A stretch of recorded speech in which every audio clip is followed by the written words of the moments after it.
Welcome to TTM Cast, your sports collectibles podcast. And now, here's our host, Drew Pelto.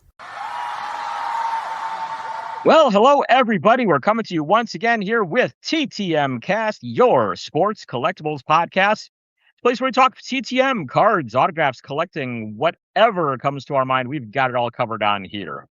This is season number 8, episode number 15. We are recording this on August the 15th. We've been away for a little while. We'll be talking all about that here on this nationally ranked sports collectibles podcast. I am Drew Pelto, host of the show, coming to you from the Dallas-Fort Worth area, and we are, of course, joined by co-host Arron Littleton, coming to us from North Texas as well. Arron, good to have you on here as always. Yeah, I'm excited to be back. It was a great trip. Welcome to IPcast, where we talk about exactly. where we talk about all the autographs we got on the road in person. Yeah, those will definitely probably dwarf the TTMs that we have this week. But yeah, let's go. Let's have a great show. Yeah, this is going to be, we're completely getting rid of the usual format. You know, if you came here looking for the Vern Rapp Minute, I've got bad news for you for this week. We're not going to have one. We are talking all national, all trip, all episode on here. We've got a little bit of a brief stuff here. We're going to have, a very abbreviated baker's dozen. It's more like a baker's 1/3 of a dozen, basically, and a very short hobby happenings and a quick stamp of approval. But other than that, we're talking all trip for this entire thing. I mean, Arron and I were on the road for 3 weeks. That's why there hasn't been an episode for a while. Our last one was, giving a preview of this trip and of the national and everything. So now you get to have our recap of everywhere we've been here, all the in-person graphing we did, all the games we've seen, the national, all that kind of fun stuff. So stay tuned here for all that. And we will have our TTM successes at the very end, though, as usual. Spoiler alert, it's not going to be many, but there's a few at least for each of us. Anyways, real quick, before we get into all this, what we've been up to the last couple of weeks, aside from the trip, because obviously that's the big one.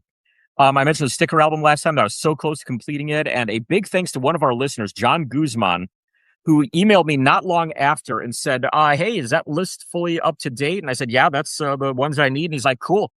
I've got 10 of the 11 that you need, so I will definitely send them your way. And so he did that. I received them. My wife brought them up to me when they came to Chicago. And so I got those put in my album. I'm short one. And my friend Aubrey, who has been on the show here before, she asked me, hey, which one do you still need? And I said, Turkey 14. And a couple minutes later, I get a picture from her. It is Turkey 14. So I will have that hopefully soon. I will have my sticker album completely done here. And only a month after the World Cup ended. So very, very happy to be able to get to that. So that's what I've been up to outside the trip. Arron, how are things been looking for you? Well, real life has slapped me in the face because we got back Sunday. I think I got back at Sunday like 4:00 or something like that, and then I'm back at work 8 a.m. Monday morning. So just trying to get it in all the kids and try to get them flipping and doing what they're supposed to be doing, and keep them from talking to each other because it's been a couple weeks since they've seen each other and they like to talk a lot.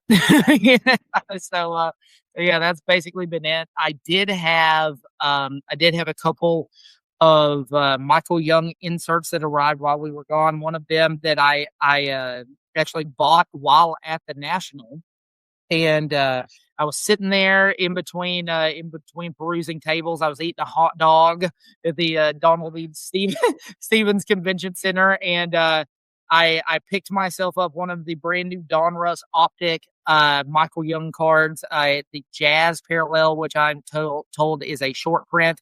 And I love collecting Michael Young because that parallel for anybody else would have been a bunch of money for Michael Young. It was a whole $4 delivered. So yeah, I got a nice deal with that one. And then I got another Michael Young that is his jersey number. And I'm failing to remember. Maybe it's this year's. I don't know. It's one of the Panini products, but it's the pink laser, and it's numbered 10 of 50. And so I didn't have the exact verbiage on that one yet. But yeah, so I picked both of those up, and so that is, other than the 3-week mammoth road trip that we went on, that's basically been it for me in the hobby. But yeah, happy to be back and kind of get a little bit more normalcy in my life. Yeah, I forgot to mention this too, outside of stuff from the National and everything. And Aaron, I showed you this one too, but I should mention it on the show.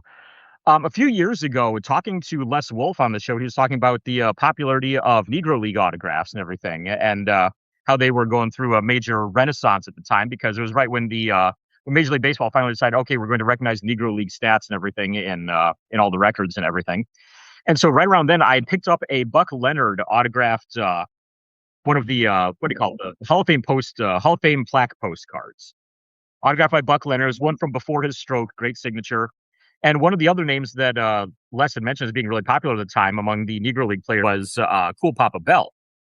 And at the time, I looked it up, and it's like, yeah, that was going for a little bit more, but it's still very affordable. And so I figured this time, a couple years later here, I'm like, all right, I'm going to see what I can find there. And I was able to find the Cool Papa Bell postcard signed by him for actually also authenticated by PSA. I checked the PSA registry. It matches up and everything.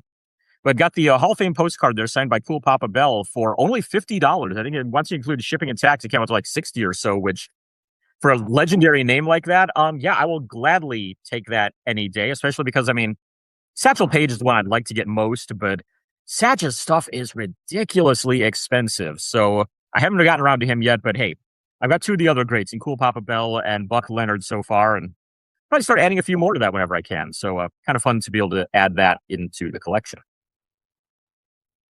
So this week's show, as we said, we're going to be talking about a recap of our 3-week trip and the National and all that kind of fun stuff.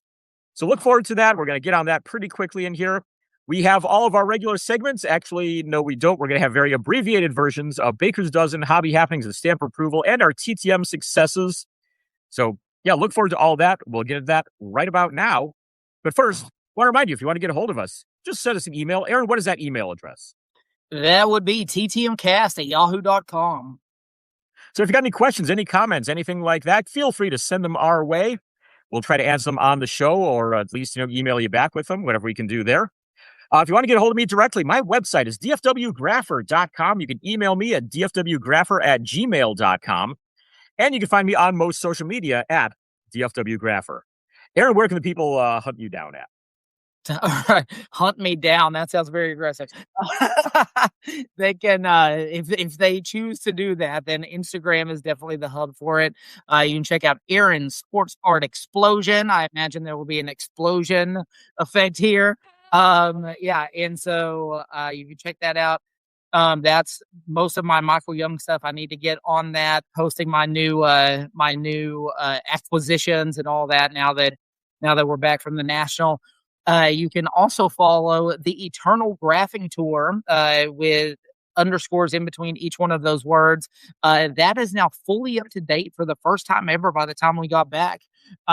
Fully up to date with our trip and stuff. Yeah, I got on it. I got a little behind, but I kind of picked up. So yeah, you can check out all of our stops and the autographs that we got, some of the shenanigans that we did. And yeah, so you want to check that out. I've now been to 105 affiliated ballparks.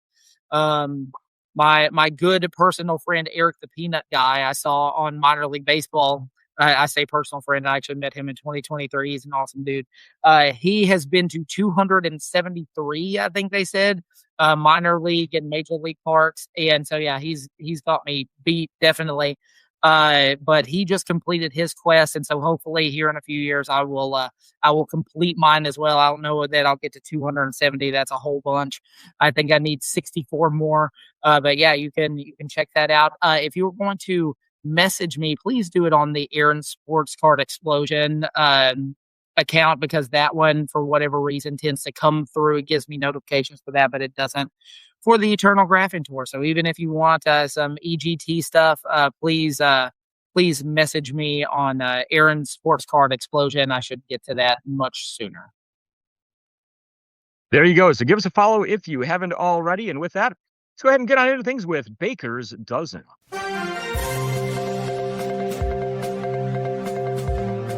It's a very abbreviated Baker's Dozen. It's a quick news summary of things going on around in the hobby. This is just going to be, like I said, a very short one. First off, go and check out sportscollectorsdaily.com. I write an article for them every so often. It's been a couple weeks. I'll have one hopefully coming up this week early on. I'm going to try to write this weekend if I can. So Sunday, Monday, somewhere around there.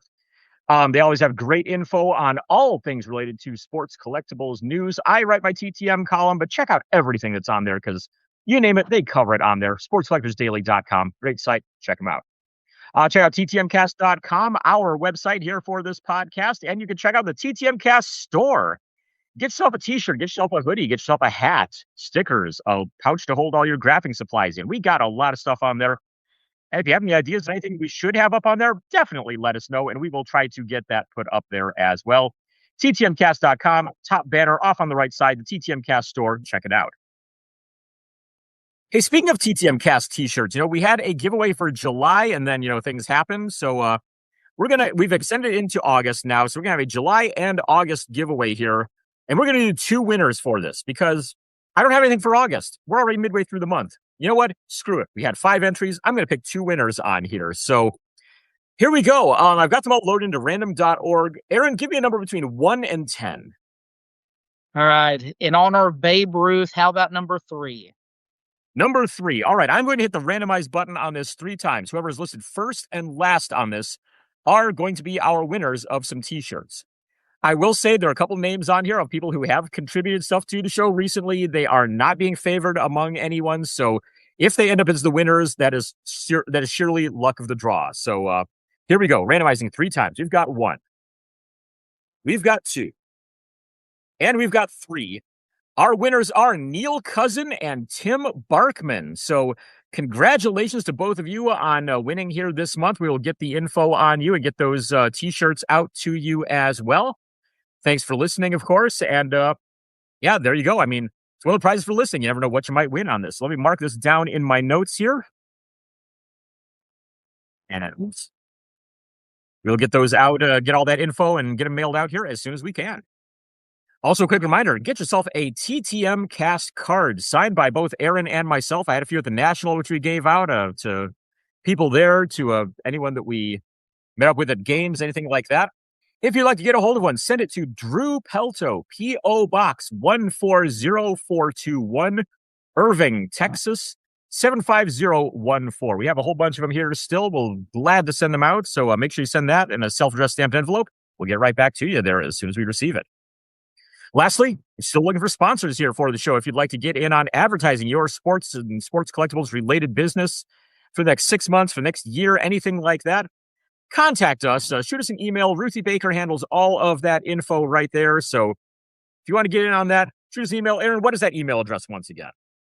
That is ttmcast@yahoo.com. So there you go. Get a hold of Ruthie there and throw your business here with us. We'd love to have you on board. Next up, a very quick hobby happenings.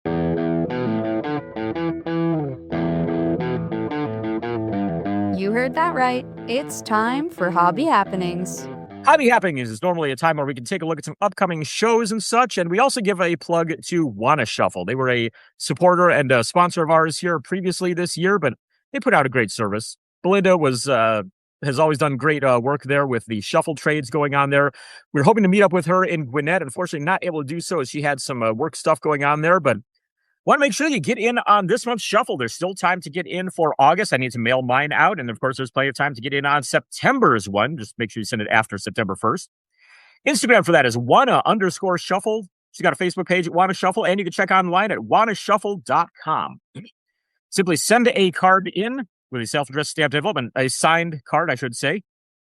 Send it in a self-addressed stamped envelope, and at the end of the month or at the start of next month, you will receive another signed card from another collector.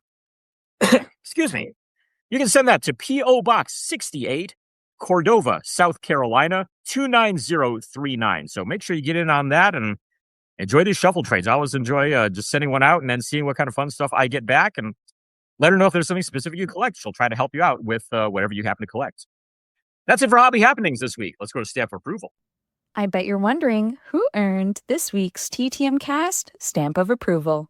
Stamp approval is just a moment for us to give our thanks, our recognition for anything that's been going on in the previous couple of weeks. Sometimes it's sports and collectibles related. Oftentimes it's not.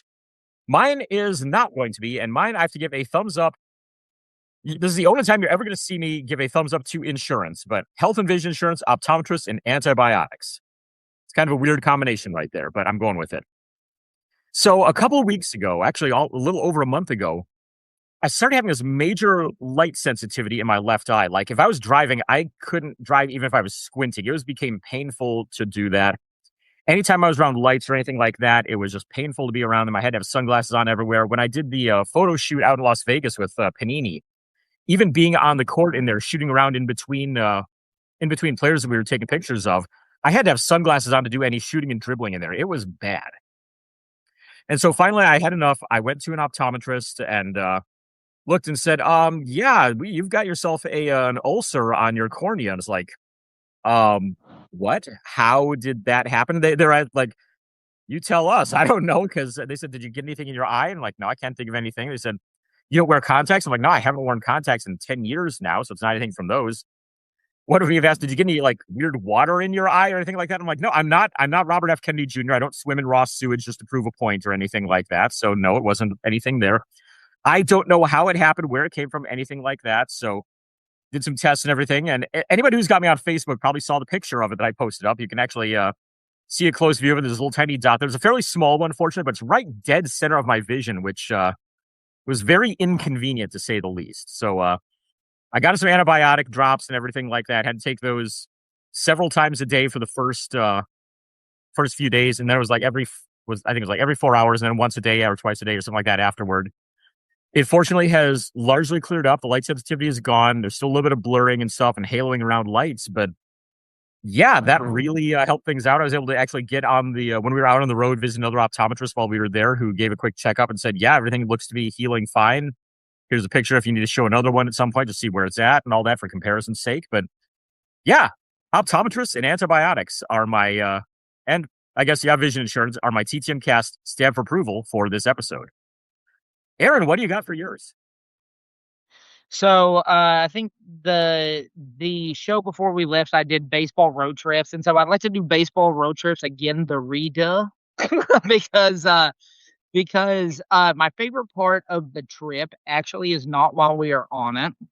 Because while you're on it, everything is so hectic and chaotic, and you can attest to this. You're trying to get from one place to another. Like, where are we going? What's happening? There's so much, and so it's easy to get lost in what you're doing and not really be in the moment. But the best part for me is after you get home, and you're just like, "Wow, man!" You're going back through your pictures, and it's like all the memories that you've created, and you're like, "Wow, that was awesome! I got to go to this place and that place and all of these things." And, so there is definitely an afterglow for me, and I've thought this since we've done this, since we did the first one in 2018, that it's always super cool to, like, as you get back to your normal everyday life, you almost appreciate the trip more because you're just like, "Wow, that was so awesome. I got to do that." And, now I'm back into my normal everyday grind, and so it kind of heightens the sense of how cool the trip was. It kind of gives you a certain amount of gratitude and thankfulness that you were able to do something so cool, and it is really cool. And the trip, while you're on it, it's really easy to lose sight of the forest for the trees, and you're doing one thing to the next. And maybe you're upset that you didn't get somebody or whatever, but as you go through, and as time goes on and you look back at it, I think you look back on it more favorably, even the parts that you didn't really enjoy in the moment. And so, yeah, that's always super cool. I'm going through that as I'm going through and updating my brand new my map and my list and all that kind of stuff. I'm like, man, all these things were really super awesome. And so for me, that's one of the best parts after you've been able to kind of calm down and get back into your regular life, and realize just how awesome it was and how fortunate you were to get to do something like that. Absolutely. I mean, 19 states, 15 games. We saw 25 teams in that time. Not many people get to do that in the span of an entire year or multiple years, much less in a 3-week span like we just pulled off there. And I'm sure we'll have some more stats on everything here in a bit. But yeah, I mean, it's a great stamp of approval right there. And I think works as a great transition to get into talking about a trip and the national right now. Let's hear on the road. So, as we said, it's been 3 weeks that we have been out on the road, been back home now for a week now, and tomorrow is finally the first day where I have to do absolutely not a damn thing if I don't want to, which is great, and I'm looking forward to that.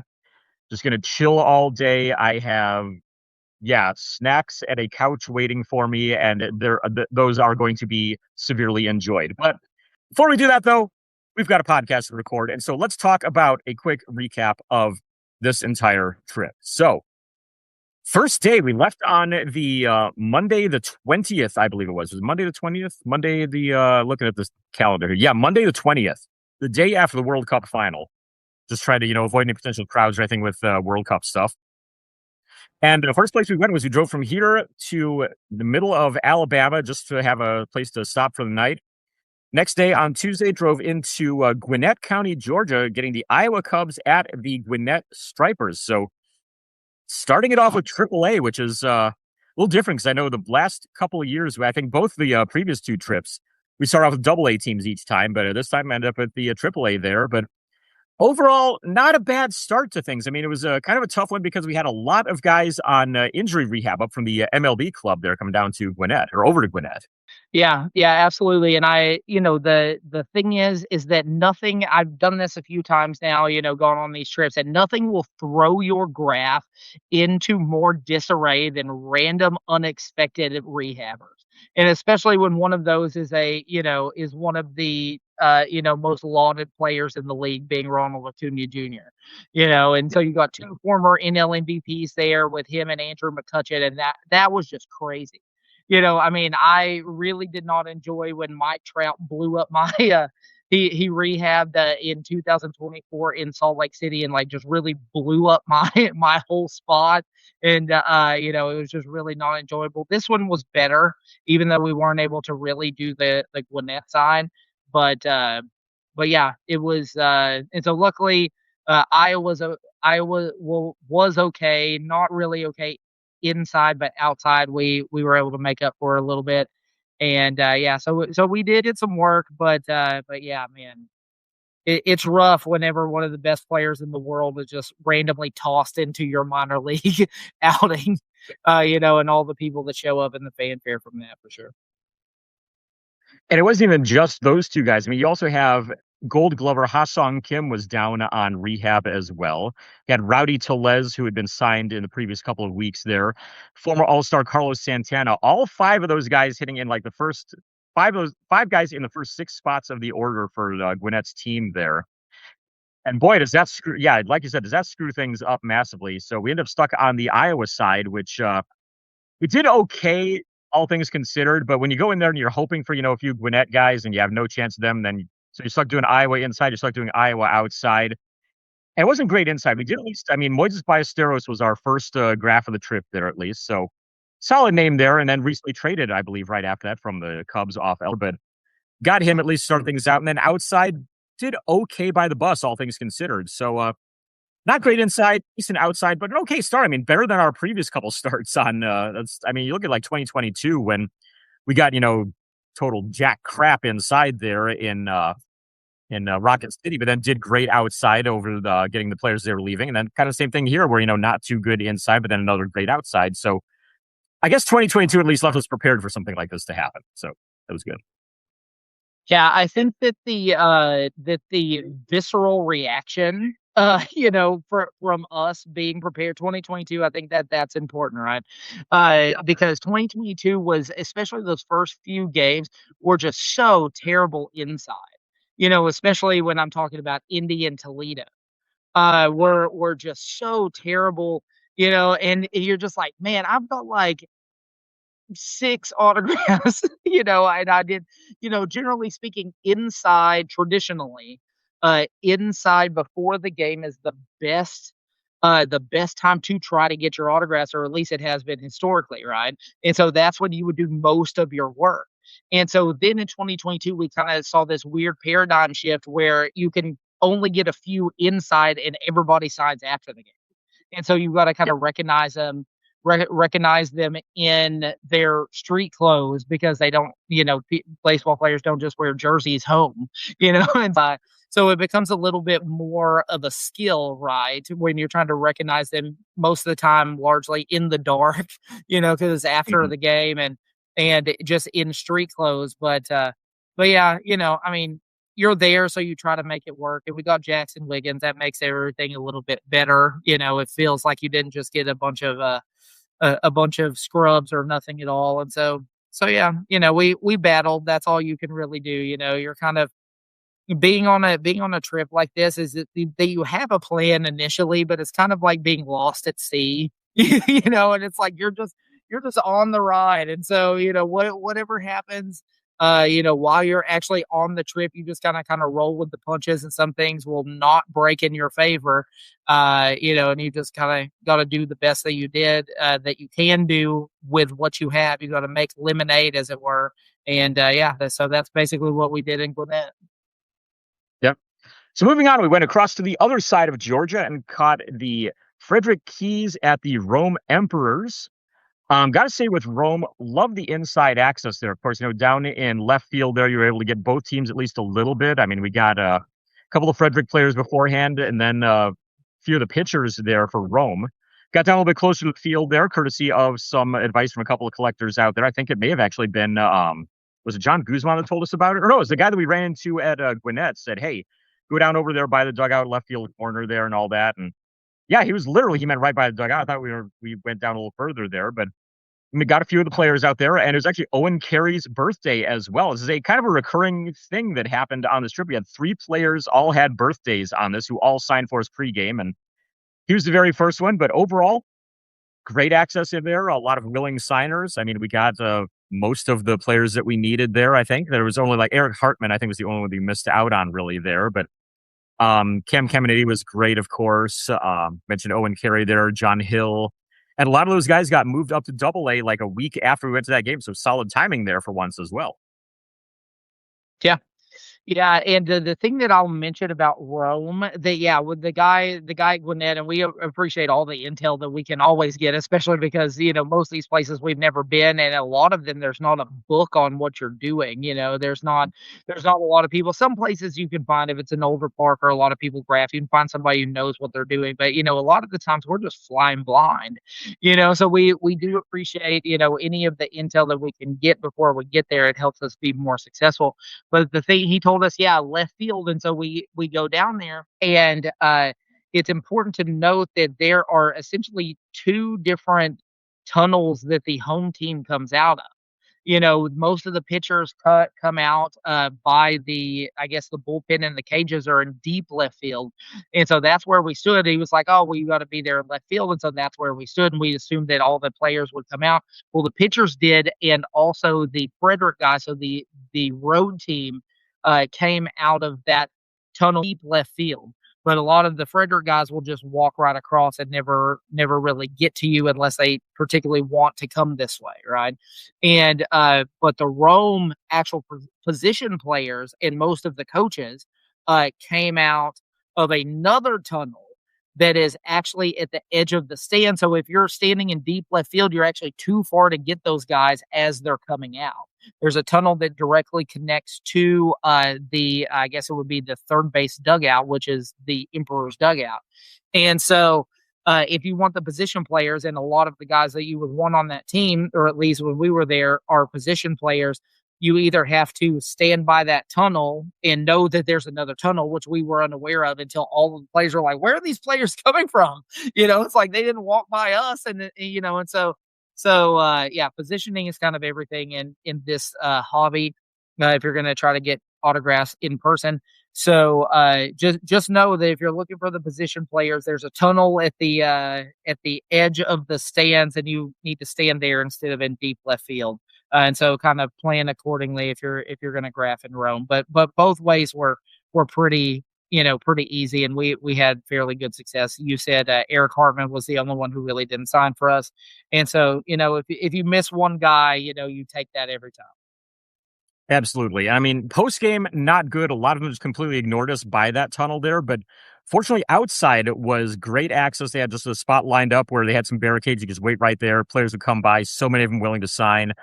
Got at least a little bit of help from the locals. They're not much, though. We had a guy next to us with the team set, and he was trying to keep it hidden as to who he was getting. It's like, come on, dude, really? Is this some kind of a contest where, you get 50 and you win or something, and if we get nothing, you win or something? But yeah, he wasn't really helpful, but could at least see, oh, okay, it's this guy, cool, pull my stuff up and all that. But great access at the very least outside, which definitely helps things. I mean, again, if you don't know them out of uniform, it's a little tough, but we did all right there too.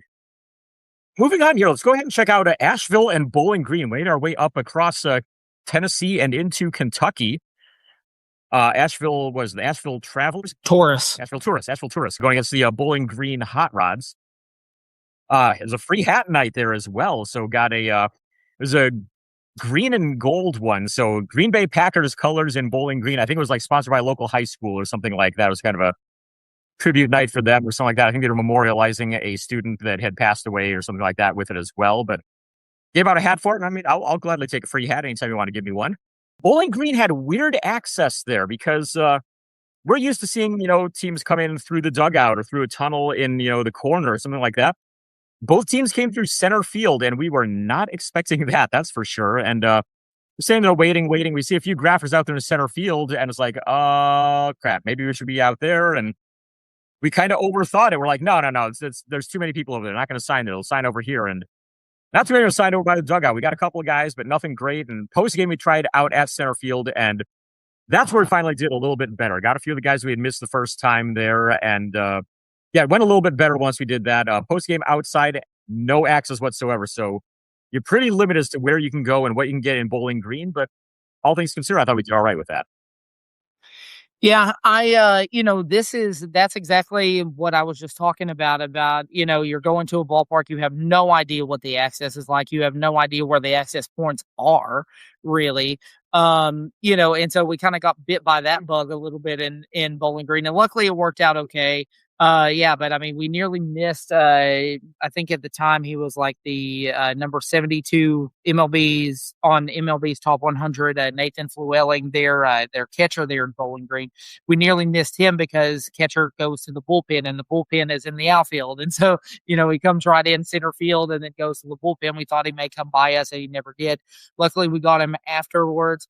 But yeah, I mean, this can be rough, flying blind, and it's almost impossible to pick up everything that you could have picked up, especially if you have no idea where you're standing. And so we stood over there, and then nothing happened. And then, a while into us standing over there, we're like, oh, everybody's coming in center field, and everybody who knows what they're doing is over there, so we're at a massive disadvantage all the time. Anytime we go on these trips, especially if we don't have anybody who's ever been there to kind of tell us how it works. But I mean, yeah, we ended up getting a few before the game, but then after the game, both teams exit. And, we got lucky because both teams had front numbers, and we were able to be like kind of pick off the guys as they walked by. And so we hit most of the high notes, and most of the guys that we were trying to get, and those guys were all willing signers, and we appreciate that. So hats off to them. But it nearly was disastrous in Bowling Green, but luckily after the game, we were able to, kind of clean up a lot of the extra that we didn't get before the game. And so it helps to know what you're doing. Yes. Moving across up a little bit north there over the border at the Ohio River into Dayton, we saw the Cedar Rapids Colonels at the Dayton Dragons. And we went in with conflicting reports because our friend Andrew, who's been on the show here before, had told us, oh, dude, Dayton is terrible. If they see you with a book or a Sharpie, they'll kick you out and mark your ticket so you can't get back in, and this, that, and the other. It's like, wow, okay, this is going to be an adventure going through this one. But one of our listeners, Jack Smith, also emailed and said, hey, yeah, here's things to check out in Dayton, and where the best access is and all this. And sounded like it'd be okay and everything. And honestly, this was the best one, I thought, early on in the trip there. I mean, I was expecting it to be absolutely terrible, and it turned out to be great. There was a big crowd on hand, as expected. I mean, they are consistently among the minor league leaders in attendance. I think they actually have sold out every game of their existence or something like that. And if not, it's been pretty darn close on all that. But not a whole lot of graphers, though, fortunately. So we had the area pretty much all to ourselves. The fans were sitting down like, yeah, hey, as long as you're out of our way by first pitch, we're cool. And yeah, obviously, we're not going to be standing around there much long after the national anthem. And even post game was okay. They had a signer in the team shop. We were able to get a few guys out coming out of the team offices there and all that. So yeah, Dayton, I mean, I got to give it a thumbs up. I mean, that was really a really good spot to go to. Yeah, it's like you hear as a grapher, especially when people realize that you're they are going around and kind of doing this stuff. It's like, oh, have you ever been to this place? Oh, it was terrible, you know. And so you hear, and that's the interesting thing about this is that if you're only there for one night, and you got one shot, it can be anything. It can be the worst night that's ever been, and you get no autographs, and somebody punches you in the face, or whatever. Or it can be like, man, all these guys who never signed came over, and because they didn't recognize you, they signed multiples or whatever. It's like it can be anything, right? Graphing for one night at a ballpark is Schrodinger's cat. It can be thought of any way you want to think of it until it happens. And so, yeah, I mean, there's all sorts of horror stories. And, we went to Gwinnett, and I didn't mention this when we were talking about that, but I had heard in 2019 that Gwinnett was just as bad as what we heard that Dayton was. And so you hear these things, and Louisville was the other one. And I haven't been to Louisville, so I can't attest to that one yet. But Gwinnett was fine, even with the the rehabbers and all that threw a wrench in our plans. I mean, nobody bothered us from graphing. We were just down there, and the Iowa guys didn't sign for us mostly. But yeah, and that's the thing with Dayton is, yeah, I mean, we met a guy who kind of knew some of the guys, knew the players, and that was super awesome. I mean, the nets suck, and it's not fun to graph around the net, but as long as there's a hole here and there that you can, slide a page through, and there was right next to the Dayton dugout. And so we got down there. Nobody bothered us. Nobody, definitely threw us out. And I'm a little bit of I don't like doing wrong stuff, that I feel, I feel bad if I do things and I'm like, okay, well, I'm not really trying to get kicked out of this ballpark or trying to graph, today. And so luckily that did not come to fruition. Yeah. And so nobody bothered us at all. And so it was great. We ended up getting most of the guys we needed. And even when the players' families were there, next to you, and we're like, hey, you're in our seat, but no, we'll stay here. No. And they like insisted that we stay there and grab. And so that was super cool. I think that bears mentioning. It's always great to meet awesome people, and they talk to us, and kind of about our collection and stuff like that. And so yeah, that was definitely an upside, meeting them. And yeah, then after the game, they had a signer. They had a signer in the team shop, which is, I would say, pretty uncommon. So yeah, great time in Dayton. You mentioned the sellout streak. Yeah, I believe their sellout streak is now at like 26 consecutive seasons. Almost, it's like 1,700 games. Yeah, and so that's kind of their bag there, is that they sell out every game, and so standing room only. But yeah, met some great people there, and got a bunch of great graphs, and that went at least 6,000% better than I thought it might after the intel that we received. So yeah, Dayton was awesome. Yep. All right, westward ho. Let's move on into Indiana here. We got the Wisconsin Timber Rattlers playing at the South Bend Cubs. Got to meet up with TTM cast listener Gabe Porras and graph the game with him, hang out with him during it and all that. Great to meet up with him and swap graphing stories. And biggest thing that I remember for South Bend was access was okay inside. If it hadn't been for some overzealous, I don't think they were ushers, but more like team employees who were coming around, and as players were signing, because they've got their batting cages off from the field, and you have to walk down some steps and across concourse to get to and from that area. And several players did stop and sign along there. A couple of them were about to get right to us, and somebody came over and said, he has to go, all this stuff. And it's like, he's willing to stop and sign. He's a big boy. He knows what time it is. He knows when he has to be in places. You don't need to go up and, escorting him around or anything like that, which I thought was kind of crappy for them to do. But so what, the inside, kind of bad because of that. I mean, good access, but, overzealous security ushers, whatever they were. But the outside access, fortunately, was among the best we've had. I mean, you had a spot to stand in. All the players would walk right out by you pretty much. And no access to the visiting team, unfortunately. But getting the home guys there, that definitely helped things out because, we were able to get, we got, what was it? King Kepley signed inside, but we also saw him again outside. He signed there. The big one was Josiah Hartshorn. He was the one that I was mentioning that it was signing inside. And then once he got close, I was like, oh, no, he has to go. It's like, come on, really? He signed for us outside, though, which made everything significantly better after that. So South Bend overall, yeah, not great inside, but very good outside. Yeah, this one was kind of weird, right? Because they have like this you get in and all the pitchers are just kinda hanging out.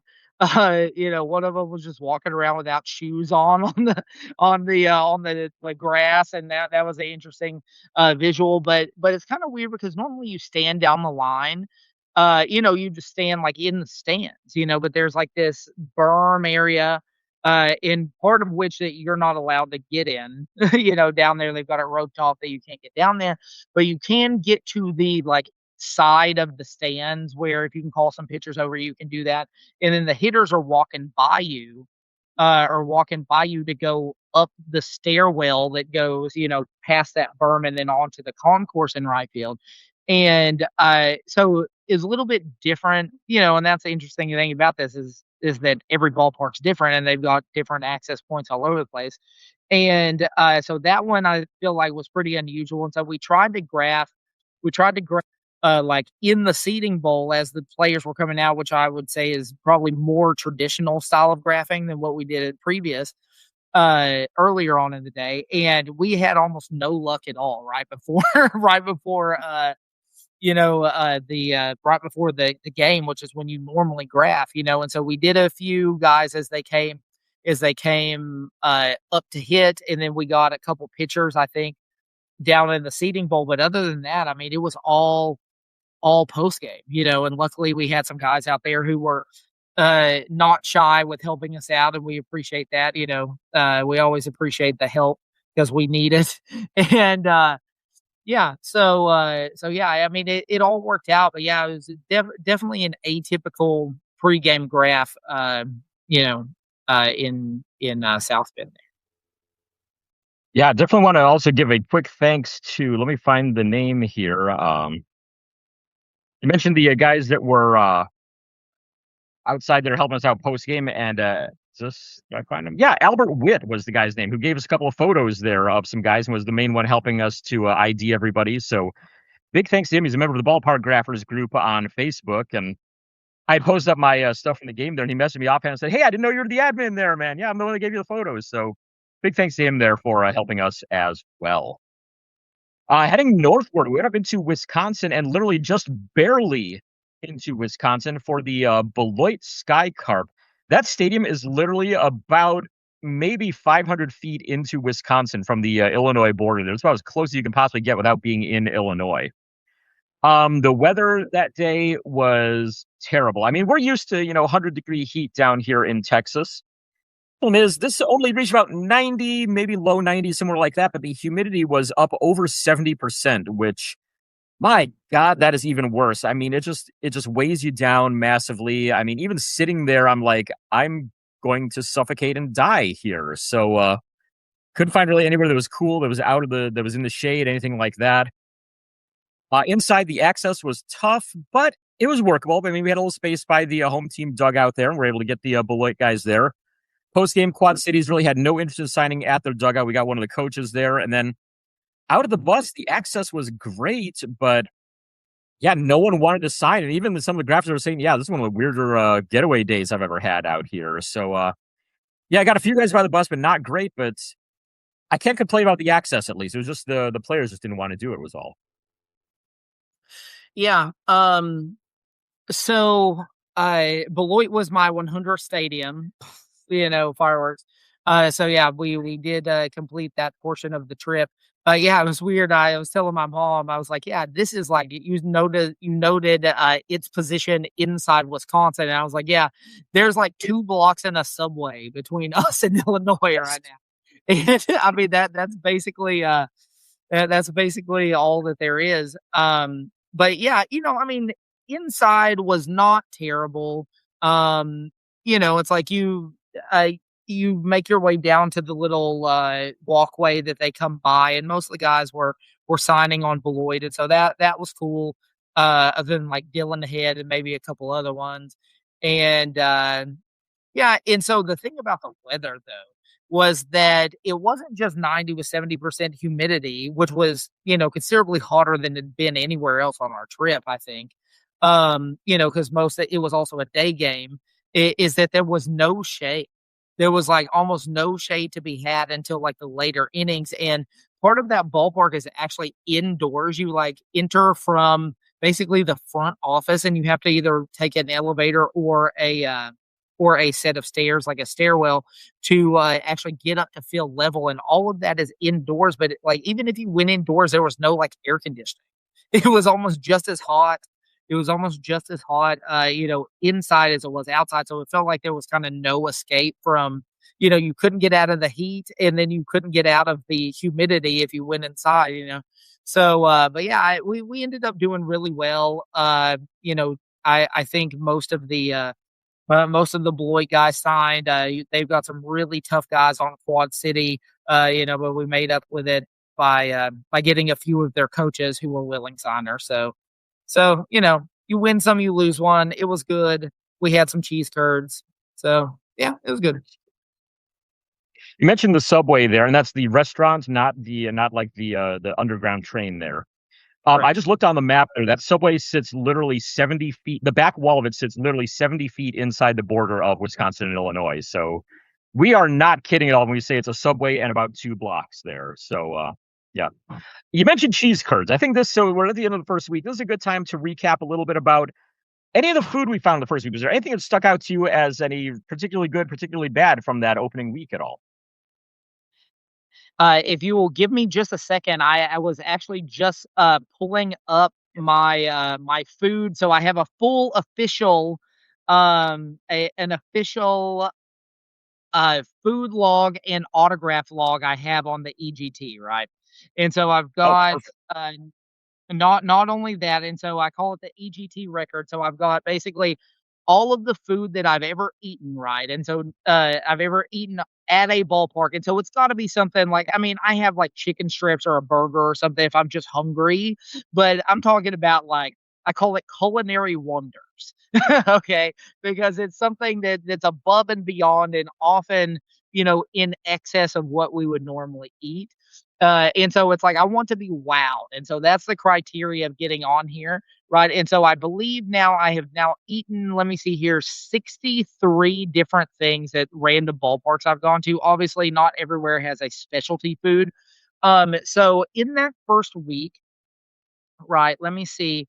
So yeah, the cheese curds at ABC Supply Stadium definitely got an A. They were very rustic. If you go to Culver's, I love Culver's. I know you love Culver's.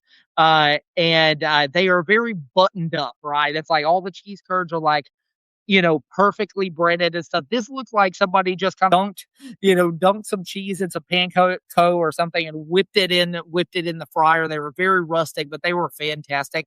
It came with house ranch, which I always appreciate. Yeah, so that I gave that one an A.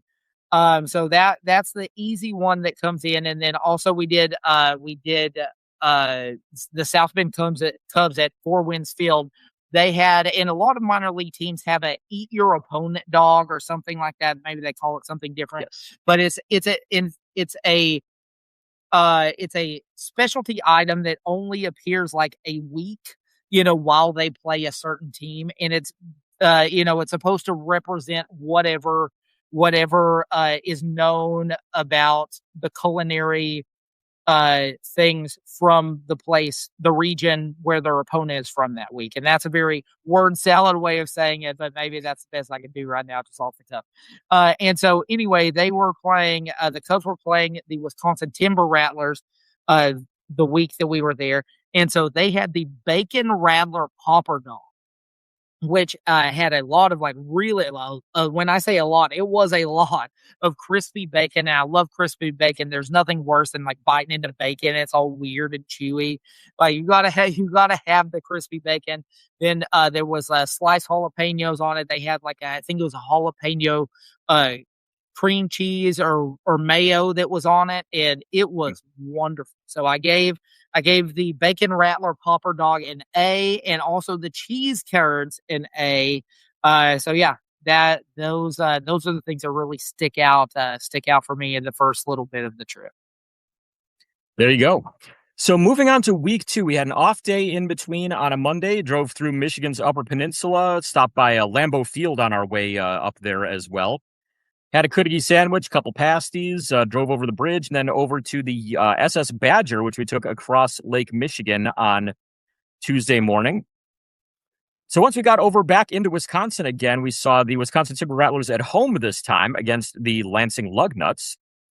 Inside access, not exactly great, and outside was even worse, I thought, because the players exit, you can't see where they're coming out. They actually chased us out of there, had security come over and like, hey, we didn't know we couldn't go back there. We're cool. We'll wait over here. And security waited us for a while, and when we discovered we were no threat, she's like, all right, yeah, cool. Just, yeah, don't go back. And they're like, yeah, no problem. We'll stay here. But you couldn't really see the players until they got outside of a fence there. And to make it worse, there were no locals there to help us out. It was just us two there. Nobody there who could identify anyone. So we were massively behind the eight ball. So unfortunately, our two worst graphing moments, I would say, on the trip came both in the two Wisconsin stadiums. But I mean, we made the best that we could out of it there, I guess. I mean, we at least did get a couple of their bigger names there, both inside and then outside as well. So could be better, could be worse, I guess, is what I'm saying there with being in Appleton.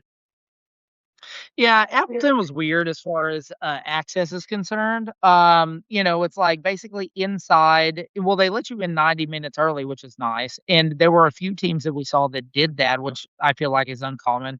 And so you're in there for probably the away team's batting practice. And so, we got a couple guys. We got Rodney Green Jr. and a few others at the edge of Lansing, or at the end of the Lansing's batting practice. Then we made our way over to Wisconsin's side, and so you basically got one of two choices if you're trying to graph the Timber Rattlers in Appleton. You either got to stand on the home plate side of the dugout, and there is a little hole in the netting, like an actual hole where you can reach out and get guys. And so, but the problem with that is that they're bringing kids and people past you all the time to get on the field, and so you got to get out of the way. You got to get back. That's a little annoying. The other thing is, you can go down to the outfield side where you've got to deal with the nets more. You got to slide it under or whatever. And the thing about there is they've got like a big black wall at the edge of the dugout where you can't hardly see anybody until they're right on top of you. And so access there, and I would imagine that's probably on purpose. So neither one was tremendous. And then outside, as you said, was even worse. Because basically you could either stand at the dugout, but you could either stand at the bus, which was on the other side. We decided we wanted to do Wisconsin because they had a few guys we were trying to get, and we thought our chances were probably better. And you've got to make all these types of decisions while you're on the road. It's like, I'm never going to see these guys again. Who am I trying to get, in this one shot that I have? And so, yeah, basically you're standing flush with the wall they come out. And so you can't see anybody until the gate opens, and so you have no idea anybody's even coming. At least, Frisco, you can stand and you can kind of look into the window and see where people are coming out, or who's coming out. You have a little bit more with Wisconsin. It's like you just, when the gate opens. And by that point, you're looking at like somebody from like the side, but the back of their side, and so you can't really see faces because they're walking away from you. And so unless you can just instantly recognize somebody you didn't know was coming, it's really kind of a tough row. And then a lot of these guys, look similar enough that you're not sure enough. And I try to give them the respect of just not yelling out 13 random names. Mm-hmm. And I think it might be, that's a really bush league. I'd rather not get an autograph, I guess I could have had, than make a fool of myself by screaming a bunch of names at people. The thing that I will say about Wisconsin, though, is that their food is impeccable. And not only that, occasionally you'll run across a minor league stadium that like really takes their food really seriously. And Wisconsin is definitely that. They at each and every concession stand, they've got like at least one or two specialty items to that concession stand. There was like Fang's Venom Burger, and there was some other stuff. I ended up getting the full count sliders. And then after that, for dessert, I almost never get dessert, but they had the ice cream Fang Witch. And so their Timber Rattlers, their mascot, one of their mascots' name is Fang, and he's the Timber Rattler.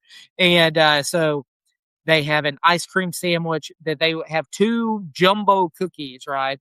And they're frozen, and then they will give you 2 huge scoops of whatever ice cream you need. It was humongous. It's like as big as I can hold, and so you got to like smash it down. But the flavors were awesome. So yeah, I also gave the ice cream sandwich an A, I believe. Yeah, on my list of good foods. Yeah, so food is good. If you're going to try to graph, beware that may not be the funnest that you've had. And I would definitely say that Wisconsin, I think now being back from the trip, was definitely the least fun graph that we had, but it was still okay. They had candied bacon in a mini helmet. I mean, that just wins right there. It's like, all right, that made it worth it right there. It's like getting that. Okay, cool. I'm okay with this place now. So moving back southward now, hitting the major leagues. We went to the National, which we'll talk about at the end of this week 2 here, but saw the Yankees at the Cubs. We did not graph this game because it's the Yankees and the Cubs. So didn't even try on that. But, I mean, it's Wrigley Field, legendary venue. You get bleacher seats. I mean, you don't know who you're going to be sitting next to. You don't even know where you're going to be sitting until you get there, basically. But, yeah, I had a good group around us, fortunately, which was great. But good game, good crowd there, and good food there as well. Had the chicken and churros there, which, I mean, I live in Texas. We both live in Texas. We know churros, and these were damn good churros that they had there. So had those with chicken fingers, some dipping sauce and stuff. That was, yeah, I would absolutely get that again if and when I ever go back to Wrigley Field. So they need to keep that around for a few years at the very least. Yeah, chicken and churros was fantastic. And, my only thing, and it normally is my thing, is that the chicken needed a little bit of salt, but the churros were awesome. The strawberries added a little bit of brightness.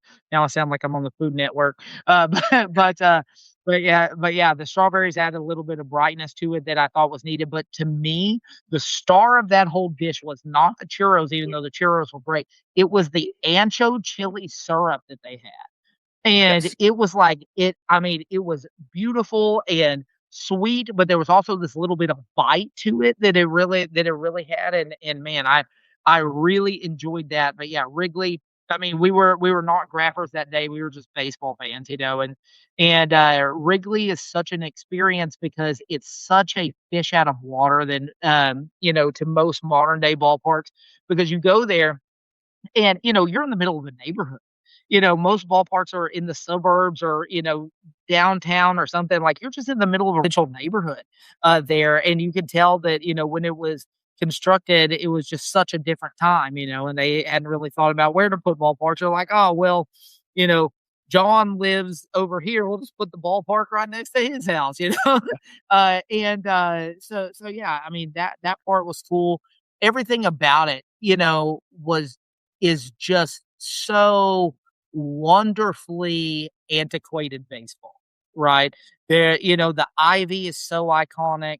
They've got a super high grandstand that is, it's like you can just almost feel the ghost walking past you as you're walking there. It's like the grandstand is so high that you can get from it from 2 parts. You either go, there's a little walkway and you can walk up, or you can go up the roundabout thing and get to it from the top. Well, once you're at the top, you're so far away from the action that they've got like a scoreboard every once in a while, and they've got some TVs up there so that you can, actually see what's going on. But you can still see the game, but it's, you're up there. Then they've got the manual scoreboard. I love manual scoreboards. That's such an old timey like baseball thing. You don't see them very much, but they've got that one in center field. And I mean, yeah, Wrigley was just tremendous. Like I said, it's like you can just almost feel the people who have been coming there for 100 years plus, all around you as you're walking. And it's like you can just imagine all the old time baseball players and all that. I mean, it's just such a cool experience in that you can't find that very, very many places, and so because of that, I mean, absolutely, I loved my time there. I just enjoyed it to the fullest. Tickets there were the most expensive ones that I've ever paid for a baseball game, but they absolutely were worth it. If you have a chance, go spend the $200 and sit in the bleachers. It is worth it. Absolutely. So the thing that I'll say too, that I think bears mentioning is that if you're if you're gonna sit in the bleachers, just know that you have to have your ticket on you all the time. Like if you're Yes. trying to leave and come back to the bleachers, and I asked the guy, and so I had to wait on Drew. He had our tickets, and so I went to go walk around and take some pictures. And luckily, Drew came and rescued me, or I'd still be standing out there, I'm sure. But yeah, so you have to have your ticket. I was like, why is that? Because it's weird because the bleachers are kind of like the cheap seats, right? And so normally they guard the high dollar seats, and there's people making sure that you're not getting in some suite or something like that. But it was just kind of interesting to me that they made such a big deal about the bleachers. And so I asked the guy, and he goes, the guy who was, wouldn't let me in, who his job was to patrol that. And he said, well, the thing is like the bleachers are all general admission and there's no assigned seating. And so they don't want, if you have to go to the bathroom, somebody coming in here who doesn't have a bleacher seat still in your seat and all that kind of stuff. And so that was the reason why. And I guess I can kind of get that logic, but it was just kind of weird because I'm like, we've got the cheapest seats here, and they're guarding them like, from both sides, you can't get back in without making sure you belong there, which was interesting. And I mean, just the culture of the bleachers too. We saw several humongous beer snakes, and I mean, it's a pretty rowdy group. Both sides were passionate. I thought we might see a fight. Luckily, that didn't happen. But yeah, I mean, just awesome A1 experience at Wrigley. Apparently, the bleachers used to be completely disconnected from the rest of the stadium too. Like you could not go from one to the other until fairly recently. So kind of interesting there. They would kind of have almost something somewhat similar to that. They're just, I mean, less gatekeeping there, but still, yeah. Let's move on here now. So we skipped Sunday of the National and went down to Iowa, right along the Iowa-Illinois border. Saw the Quad Cities River Bandits played home against the Dayton Dragons. Second time we saw Dayton during the trip. And this is a ballpark that we've talked about going to for quite a while there, and finally got around to it. And it was absolutely as expected. This is one of the best ballparks in all of MLB. You've got the amusement park out there in left field. You've got great views out in right field onto the Mississippi River. They had some on-field signers pregame. Inside, graphing wasn't exactly the greatest, but outside was excellent. This time over by the visiting team bus, we went for Dayton there once again and did really well aside from the overzealous security that was out there. Yeah, yeah, as far as just being an iconic, having some iconic views of minor league baseball, I mean, there are a few places that are better than Quad Cities, better than Davenport. I mean, in left field, you've got an essentially amusement park. They've got actual rides and the huge Ferris wheel. In the right, you've got the Centennial Bridge, and then all behind you, you've got the Mississippi River there. And I mean, it's just everywhere you look, it's just beautiful. And obviously being on the banks of that river, it has flooded several times, and so that's the drawback of it. But I mean, yeah, just gorgeous. I mean, especially for a ball. I mean, somebody really put some thought into how cool that ballpark would look, and I appreciate it. I mean, it's definitely an experience just going to that park, by itself. The thing that I will say, yeah, so they had the on-field signers pregame. We definitely did the quantity, right? And so most of it we got at least a few of the guys you would hope to get when we were in Beloit for Quad Cities, right? And so we got Tanner Jones and we got I'm trying to even think now, yeah, but we got a few of them. And so the guy that we really wanted to get when we got to Davenport was Blake Mitchell. And, fellow Texan Blake Mitchell, I think he's number 5 on the Royals top 30 anyway. But yeah, so we really wanted to get him. Well, he comes down there like he doesn't sign when he catches. Well, he was catching that day and we're like, well, crap. What are we gonna what are we gonna do now? And but he comes right over, he signs one per for everybody, and so we definitely did quality over quantity. Um we definitely did quality over quantity in Davenport pregame. Postgame, you just stand out there and the Dragons have got to walk right by you. Then almost all of them willing signers. Yeah, you mentioned the security. I'll let you talk about that. But yeah, outside was fantastic as long as you could recognize them. In street clothes, they're going to one of two buses, and you can kind of get them. And most of them were great signers, and yeah, so we had a good time at the end of the game. You mentioned Blake Mitchell. We mentioned Owen Carey's birthday earlier. It's Blake Mitchell's birthday that day too, so that may have been part of why he signed pregame. It's like, all right, yeah, why not? Go for it on this. But yeah, the security. So as we're waiting out there, bus kind of walking around back and forth and everything, they're telling us we have to wait over by the planters. And it's like there's a very large sidewalk out there. We're talking at least 50 feet from the building to these planters.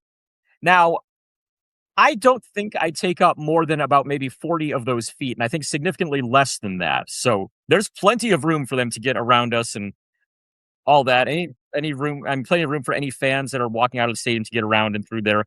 We're not like, pressing them up against the building and saying, sign for me and I'll let you pass or anything like that. It's like, and they're coming out there saying, no, you have to stay back here. You have to stay here, single file, line up, da da da da.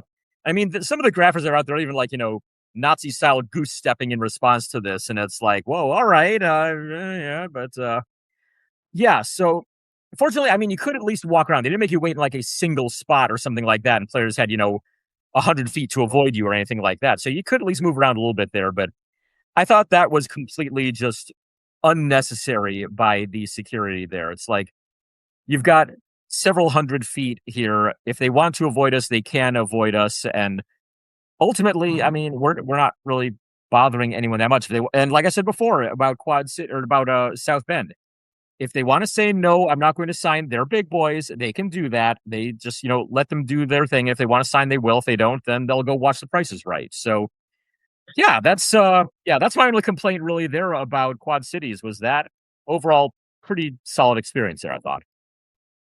Yeah, no, I thought for the most part it was definitely a positive, stop on our trip. The other thing about the about the autograph guards out there Yeah. is that the rules seem to change. Just Mhm. as things are just in the general course, and it's like so it's getaway day, and so guys are going in, they're coming out, they're bringing out. My favorite one is they've got the batter. They've got Yes. the like batter cut out that they have in the bullpen and they bring it out, and they've got all this stuff. And so they're walking in 3 or 4 times, right? And so nobody graphing was being aggressive or anything like that, and most of the time you say their name, you allow them to acknowledge you, and then like, would you mind signing? That's generally how it works. And so they're walking back and forth, and some of them are like, hey, yeah, I gotta go grab this one thing, I'll be right back. And nobody's like, no, you've got to sign for me right now. So it's like, yeah, originally it's like we're walking around, it's like, no, you can't, you gotta stand over here by the planters. We're like, okay. They're like, you can only come out here if somebody if somebody wants to sign for you. And so then I'm trying to remember who it was. Was it Stephen Quigley? No, it was, oh my goodness, I'm losing his name right now. Pitcher. Uh, I can see his face. Anyway, I can see his face in my mind right now. But he comes over and we're like, hey, will you sign? I think his first name is Trent. And we go, hey, will you sign? And he goes, yeah, I'll sign. And so we walk over, he like stays there. We walk over to him, and then they start getting on to us about being in the about being in the way while he's signing for us. And he just kind of laughs. And he goes, man, that's ridiculous. You know?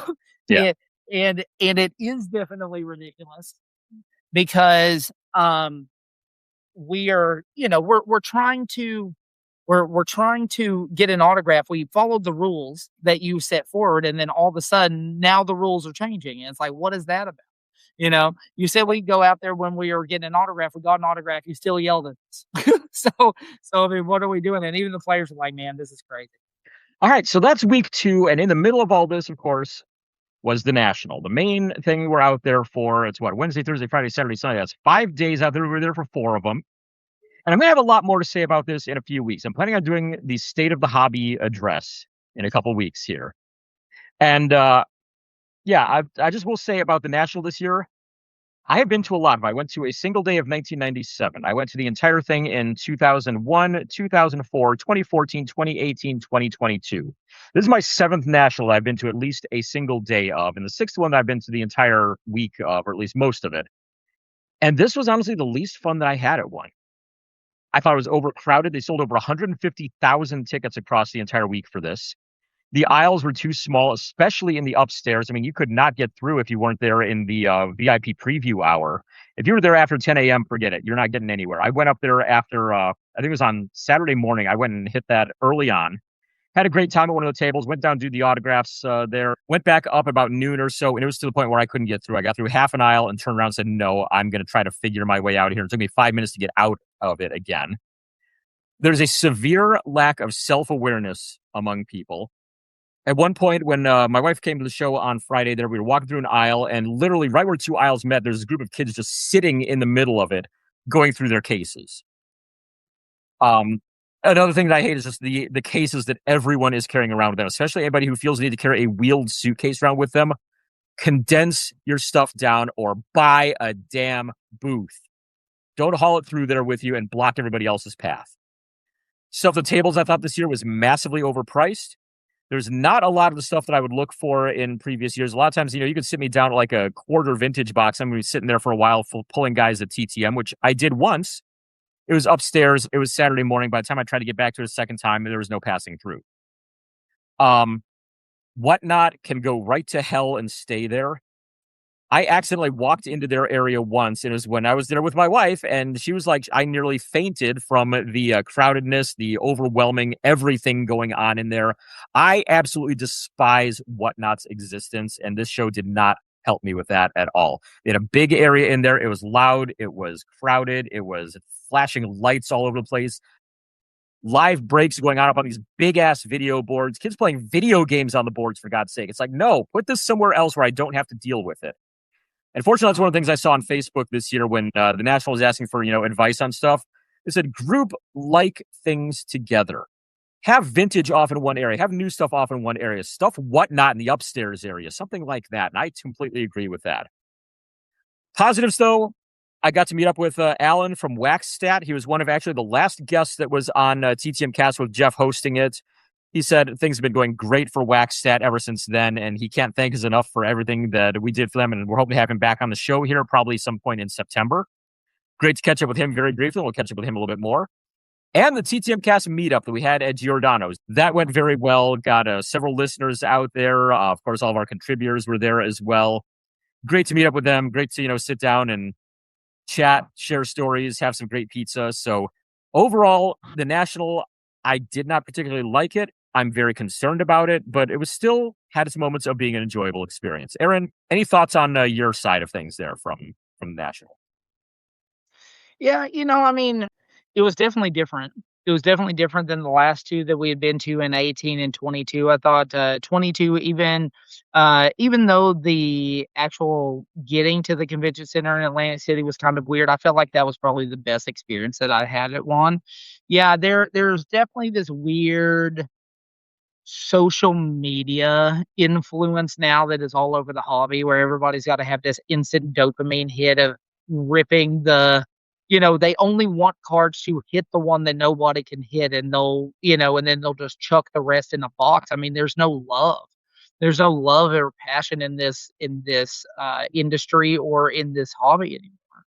And that's the worst part about it, is because I collect stuff that I love. I talked about my $4 Michael Young insert, because Michael Young's my dude. It's like I got so much more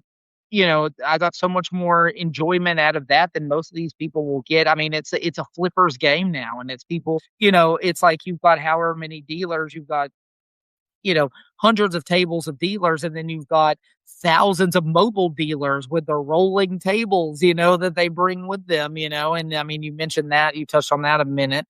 But yeah, so it's just such this weird experience where there's only like, what would you say, like 25 to 50 guys, like in every sport, like total, that anybody cares about. Yeah. It's like Ohtani, it's like Judge, I mean, obviously in the NBA, it's like Steph Curry, Michael Jordan, but there's only there's this 0.001% of players that anybody actually cares about.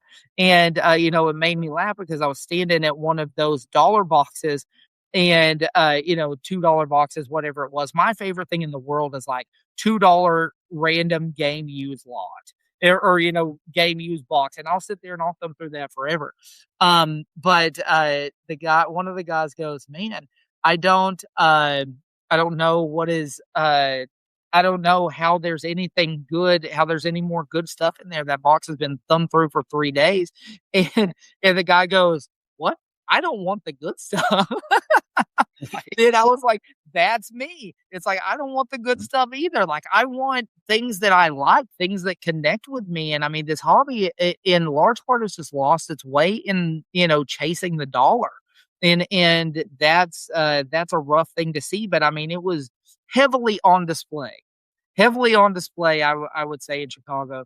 And I would like to see the hobby be more people talking about what they enjoy to collect and why they enjoy to collect it, not just because it's valuable. And then they spend the money and get it graded, and it becomes even more valuable. I mean, the most absurd thing I saw, and we talked about this in real time when we were there, but it's like, you've got a 10-year-old coming up there being like, and they will tell you with a straight face that, oh, this card, I've got $15,000 on it. For the first thing, it's like, how many, it's like, where'd you get $15,000 from? Did you sell that much lemonade? Did you, I mean, where did you get this money from? Are you like, do you have a trust fund somewhere? Like, I mean, it's just become this monolith of money, and I just don't think that it's sustainable, because all the real collectors and people who do this for the love, which is the reason why you should do this sort of thing, are priced out by the people who are just trying to make a quick buck or 1,000, and that's the worst part about it. But I mean, yeah, and you talked about whatnot.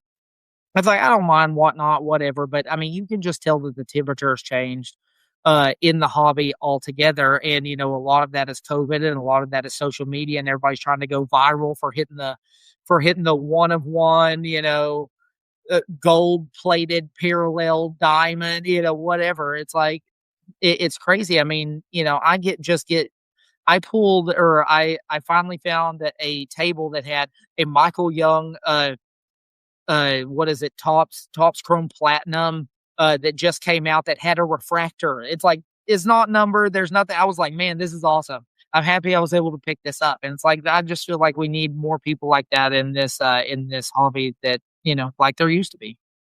Yeah. Like I said, I'm going to have a lot more to say on that in the State of the Hobby address coming up at some point in September. Let's move on now and look at week number 3, the final week of the trip. And, we mentioned how bad Wisconsin had been up to this point. Oddly enough, it was the Brewers that kind of turned things back to being decent again for the state there. Got to stay with TTM cast listener Wade Butte while we were out there. Went to the Pirates and Brewers game with him and his brother there.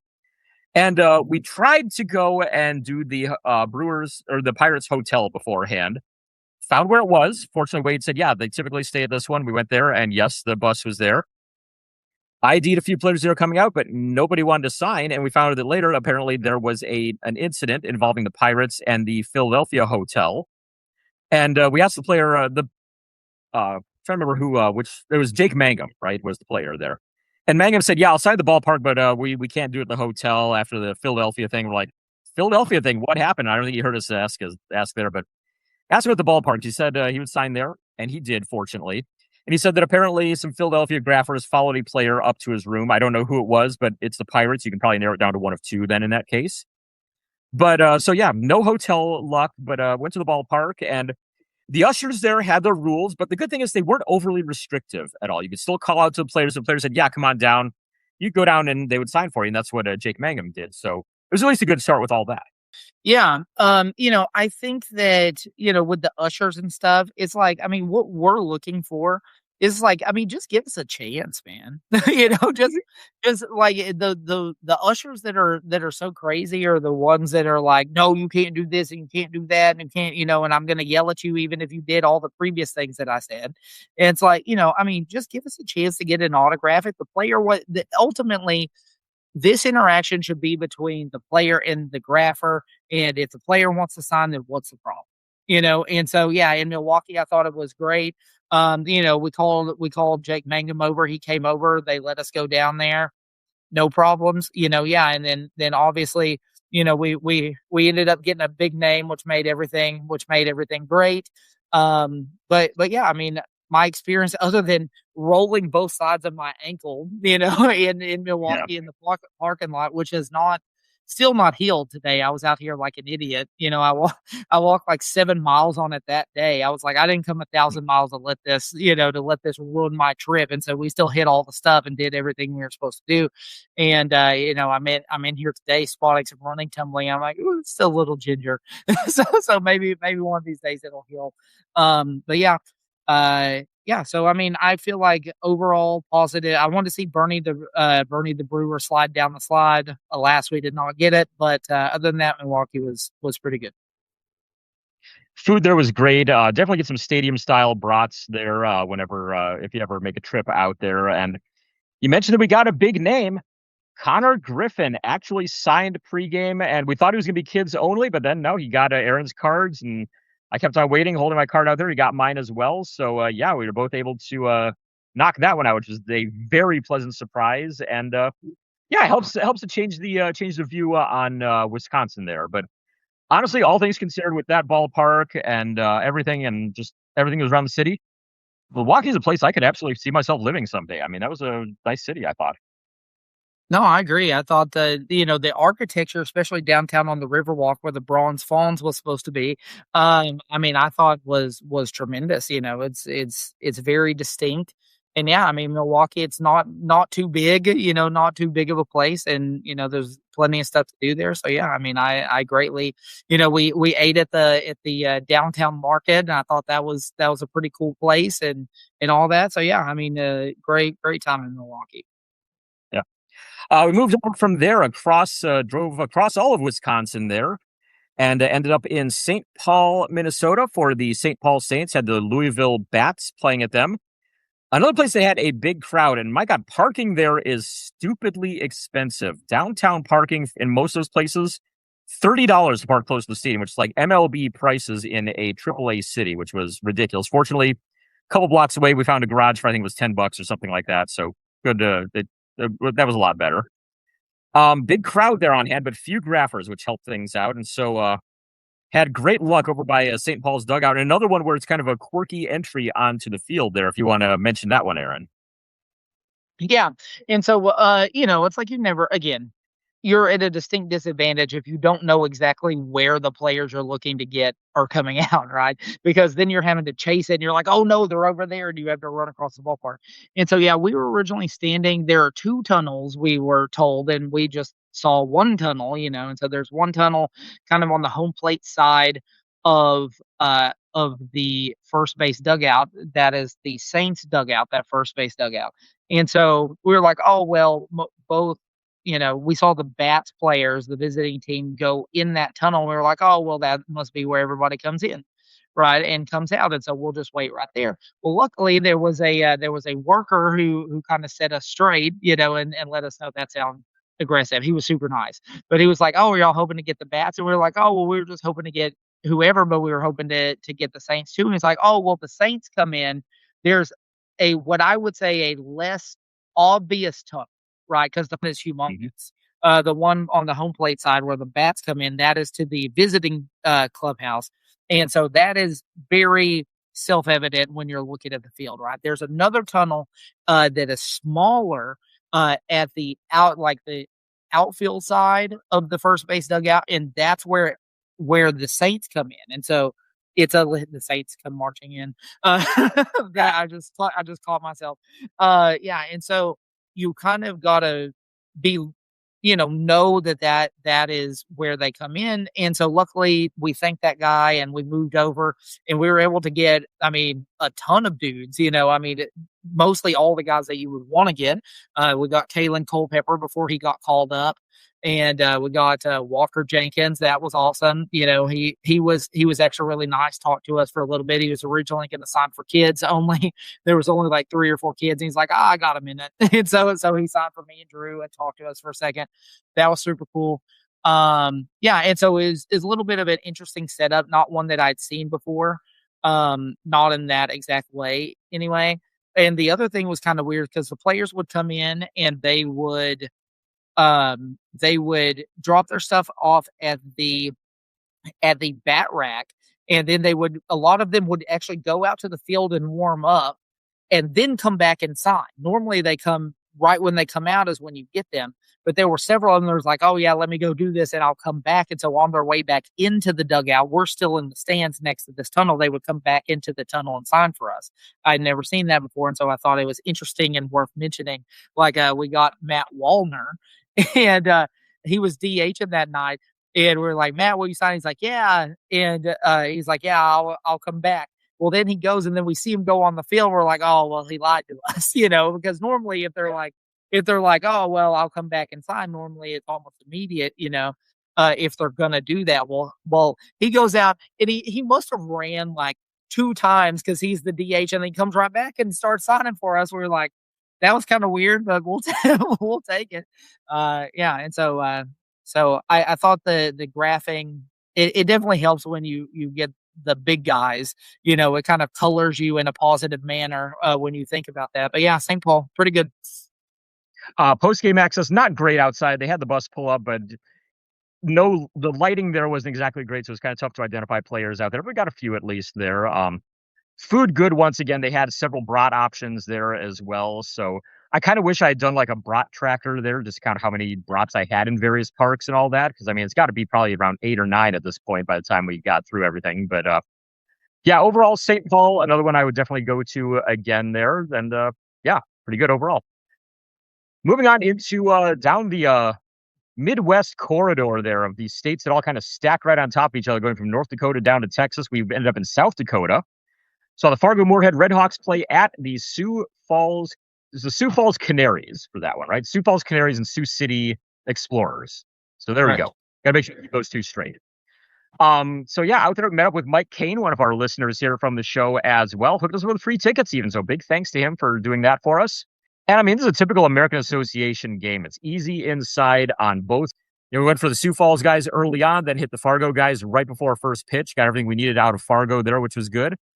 And even post-game inside was good. We didn't try outside at all, but after the game, a lot of the Sioux Falls players came out and were right along the stands there, signed for everybody that wanted them. So we didn't even need to try to get anything outside. So yeah, just really good there. And I mean, the cheese curds there, I think were the best I had out of any of them on the trip there. Cause I mean, they were good and you get a lot of them there too. So yeah, I mean, American Association baseball, don't skip on it. I mean, there's some good stuff to be seen there.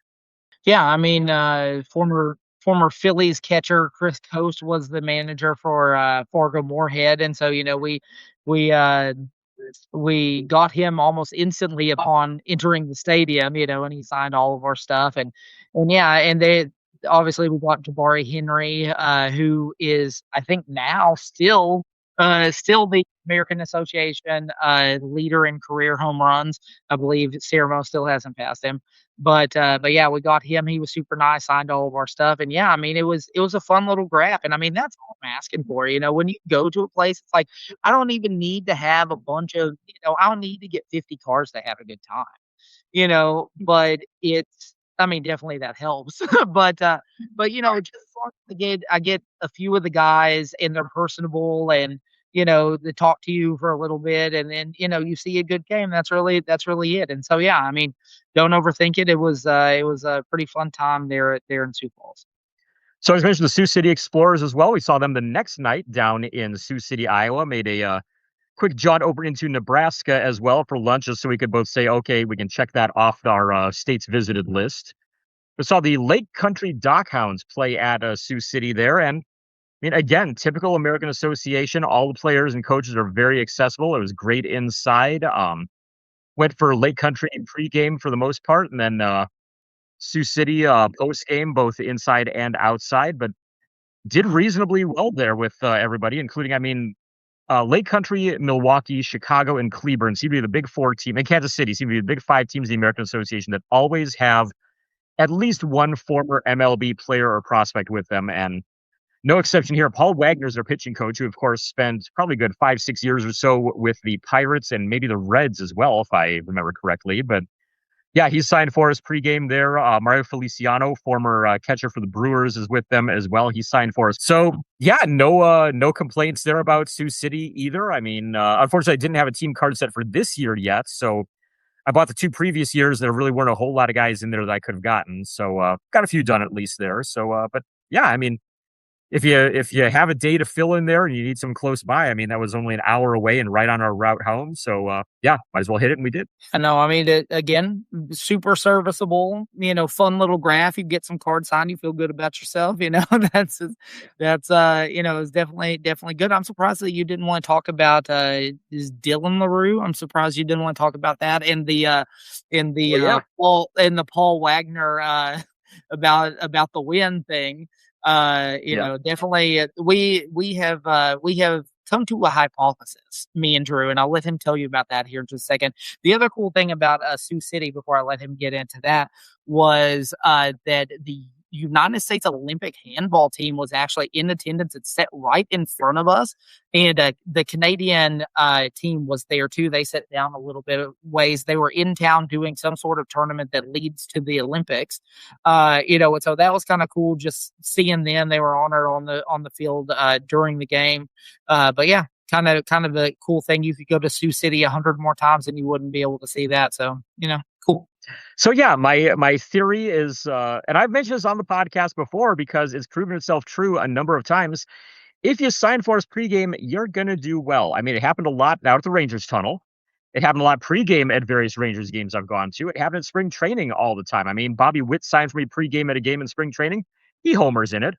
You had I think Ashoka signed for me before a game there. He hits 2 homers in that one. In this one in St. Paul, we mentioned we got Culpepper and Jenkins and Wallner. Those are the first 3 hitters in the order, and to start off the game, they went single walk home run. They ended up winning that game. So I mentioned that to Paul Wagner because I don't remember what he said. It said something about, needing a win or something like that. I said, well, you're signing for us pregame, and that has been a history here that players who sign for us pregame tend to do well. And he's like, well, hopefully that holds up. And they had an 11-1 lead at the end of the second inning, and they managed to hold on to win 15-11. Got a little dicey there in a couple spots there, but yeah, it held true. And one of the ones there was Dylan LaRue that you mentioned, who is son of Jason LaRue, former Reds catcher, which I did not know at the time there.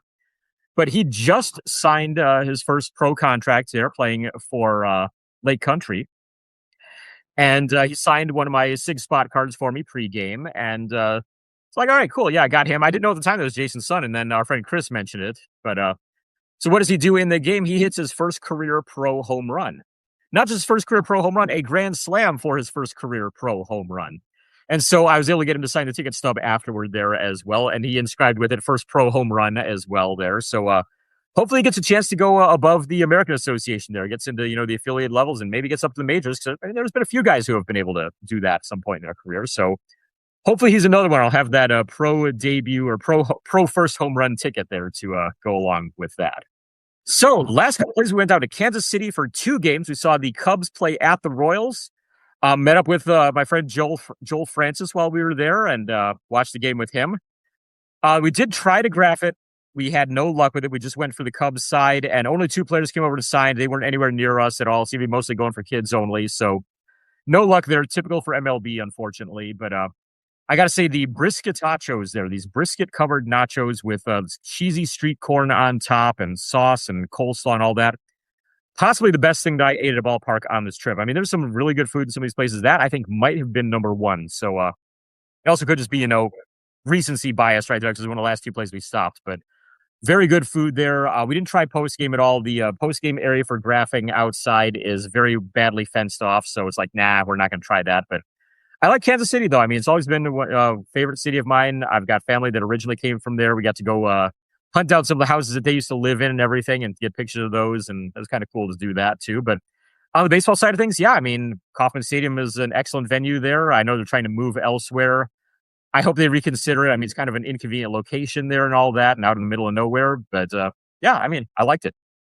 Yeah, and, I had been to Coffin, one time before in, like, 2007, so but it still looked exactly the same, except for they built up the outfield, you used to get a little bit more of a view of the fountains, Yep. they built some of that up there that wasn't there then, but, for the most part, the most of the aesthetics are the same, and, so it didn't count as a new stadium for me, but yeah, you mentioned the brisket tacos, man, I didn't know how great they were gonna be, some of that stuff is like, "Okay, maybe it's alright," but they were great, and the star of the show was the coleslaw that had no business being as good as it was. This might have been the greatest coleslaw that I've ever had in my entire life. If we were power ranking coleslaw, the brisket Georgia coleslaw is number 1. Yeah, it was phenomenal. I wish they would if they would've just given me some nachos with coleslaw on it, I would've been 100% cool with that. Yep. But yeah, so actually, I ranked that one in A. There were actually 4 A's that I gave out, this year, which I believe is a record for one trip. So, I did 4 A's and 4 A minuses. So there was definitely some great food that we had on the trip, and the brisket tacos are right up there. I will say, yeah, Kansas City can do coleslaw pretty damn well because, not only there, but when we went to Arthur Bryant's the next day, the coleslaw they had there was, that reminded me of my grandmother's coleslaw right there. And she knew coleslaw really well. And well, it turns out that her mom grew up literally about a quarter mile down the road from Arthur Bryant's there. So I'm like, aha, I wonder if maybe that's where she got the coleslaw skills from, is trying to recreate Arthur Bryant's there. But yeah, ate at Arthur Bryant's the next day, went to the old site of Municipal Stadium in Kansas City, and then went to go and see the Kansas City Monarchs play. Oh, yeah, also, of course, the Negro League Museum. Went to go and see that, did the whole tour there. And if you're in Kansas City, go to the museum. If you're not in Kansas City, go to Kansas City and go to the museum. I loved it. It was great. The statues there at the very end were really cool. They had a signed baseball collection that was donated by Geddy Lee of Rush that's on display there. So much great stuff. We got to talk to Bob Kendrick briefly, the president of the museum, signed a card for us each and everything. And then from there, went to the Kansas City Monarchs game where we saw them play against Fargo Moorhead once again. Didn't need to get Fargo because we gotten them all the day before, or the 2 days before. So we only had to graph Kansas City side. I had to deal with a shrieking harpy of an usher who wouldn't let us stand around for very long down there because, well, they're going to be signing after the game. Every single one was like, they're going to be out of uniform. We're not going to know who they are. And can you guarantee that all of them are going to be over there signing? Because I don't think you can. So we got as many as we could pregame before we were told to get the hell out of there. And then even postgame, we were trying to wait over by the locker room. We had the cops on there. By the way, the umpires get a police escort off the field there. It's like overkill slightly. So, but the cops are over there like, oh, yeah, they're going to be doing a post-game signing. And I'm like, yeah, we were told they're not in uniform at all. So we're trying to figure out, who's who and make sure we can identify them. They're like, oh, no, they're all in uniform for it. Now, 2 players out of like 25 were in uniform for it. So there's still 2 guys that I got there post-game that I don't know who they are because they don't match up with anybody on the roster. But they did have a post-game signing. They set up tables over on the concourse over near home plate. It was chaotic. You were able to get everybody. You just had to remember, okay, I've already seen this table. Okay, I've already been to this one. Okay, I haven't been to this one yet. But I think it could be handled a lot better than it actually was. But overall, I can't complain. It's a signing. Nobody does that quite like Kansas City did there. There's room for improvement, but it happened at least, and we got everybody we needed. So overall that was good. And yeah, Kansas City overall, both games there, got to give it a thumbs up for sure. Yeah, there's no city like Kansas City for coleslaw. I'll put a bow on the coleslaw thing. They are number 1 for coleslaw because Arthur Bryant's was also fantastic. You were correct. But yeah, I guess if that's the worst trouble we had with ushers, because we've had way worse trouble with ushers, in the past. But if that's it, I guess we had a pretty good trip, and we did. I think that this one was definitely super positive. Yeah, And so, yeah, we were kind of annoyed by that. Oh, well, they won't sign coming off the field, and then all that. And oh yeah, they'll be in uniform, and then they're not in uniform, and then half the dudes that are at the signing aren't on the roster. And it's like, how do we know? And so I'm having to look at some of the cards I have with some of the random team sets, cards of the guys and be like, I don't know what this guy looks like. Is this, this one pose I have, maybe if he turns his head, I can see of them or whatever, so that was less than ideal, but hey, I guess they did it. So, points for that. But yes, room for improvement, I think is the operative term there. So there you go. That, over the span of about an hour, is a recap of 3 weeks of graphing into 60 minutes of talking. So there you go. Hopefully that helps out anybody who's considering going to any of those ballparks at any point in the future, and just those who want to keep track of our trip and everything and see how we did with all of that. Let's move on now. To finish this out, it's our TTM returns. Was our mailbox full this week? Let's take a look at this week's TTM returns. All right, so as we said, it's mostly IP cast here, this show, but we got a little bit of TTM still to talk about here as well. While we were away, each of us got a few items in the mail, or at least I got a few. Aaron got one. Real quick on mine, I got former pitcher Jeff Calhoun, used to be with the Astros and the Phillies, maybe a couple other teams in there, but he signed everything I sent to him. It took about maybe a 4-month turnaround, something like that. I don't have the exact numbers here in front of me. I didn't bother to write them down either. Also got hockey player Robert Long. Robert played for the Kings, the Penguins, the Red Wings, the Capitals, the Blackhawks. Probably a couple others in there, but he at least signed everything I sent to him. About 6-month turnaround on that one. Actually, I think it was longer than 6 months, about an 8-month turnaround, because I think I sent that one late part of last year. And lastly, in about a 4 to 6 month turnaround, was Scott Bryant, former outfielder of the Cincinnati Reds. Signed 3 cards for me. Unfortunately, Sharpie was kind of crapping out as he did it, so a little streaky and everything, but it came back to me. That's all that matters there. Got those done from him. So there's my 3 that came in while we were away and in the first week back. Aaron, what do you got? All right, so I had a very weird return when I got back, and so I got former Texas A&M Aggie and Green Bay Packer Terrence Murphy, and I think I sent this one right about Thanksgiving last year. And so I said I was going to send all these off, and man, I just got swept up in the trip, and I was so exhausted, and so I haven't. And so I've still got these ones to send out that are going out hopefully within the week, and hopefully I will not be a liar this time. But yeah, so I got the one that I got back was Terrence Murphy, and I sent him 3 cards. None of those cards returned to me, and it said he sent me 1 extra card, personalized to me, and signed the envelope twice. so I so like on the back of it, like where you open it, like under that opening, he signed it twice, but only sent 1 card that was not a card that I sent. So I don't know what that was about, but like you said, it only matters that it kept to you. And so I got a Terrence Murphy autograph, and so yeah, that's it. You made yourself a nice cut display piece there out of that envelope there. So there you go. It was like 2 right in a row. It's like here and then right under it. So okay, so you made 2 cut pieces then for displays. Right. Big framed Terrence Murphy print there on the wall with that in it. So yeah, I've got a few I've got to mail out too. I'm getting some help on a baseball Hall of Famer that I'm going to keep my fingers crossed. Hopefully we'll end up decent there. And then got 2 others I want to send out to Jock Peterson. I've been talking about doing that one for a while and haven't gotten around to it yet, but he's been signing through the Rangers.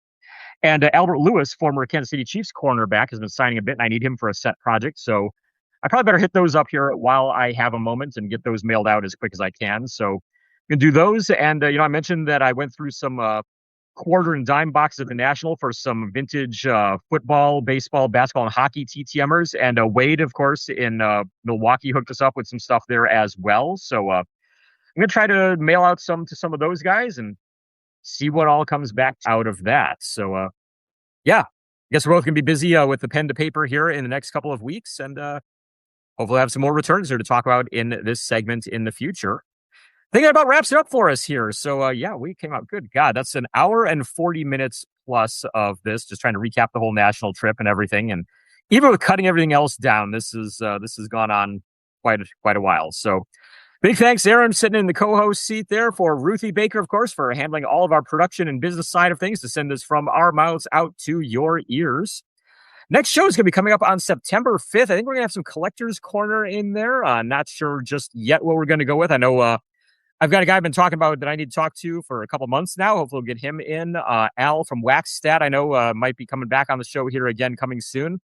I want to do that state of the hobby address thing that I've mentioned before there. So I've got a lot on the plate ahead here for September on into October. We'll figure out exactly how to handle all that and what order to do all of that in. So, Aaron, any other final thoughts here before we call an end to this one? No, it's good to be home, but yeah, if you get a chance to go on a baseball trip, definitely do it. Even if it's only a couple days, it's definitely worth doing, and you'll make great memories and hopefully not get yelled at by an usher. Absolutely. That's about what it all comes down to right there are those things. Wishing you many happy returns. We'll see you next time here on TTM Cast. Everyone, be good.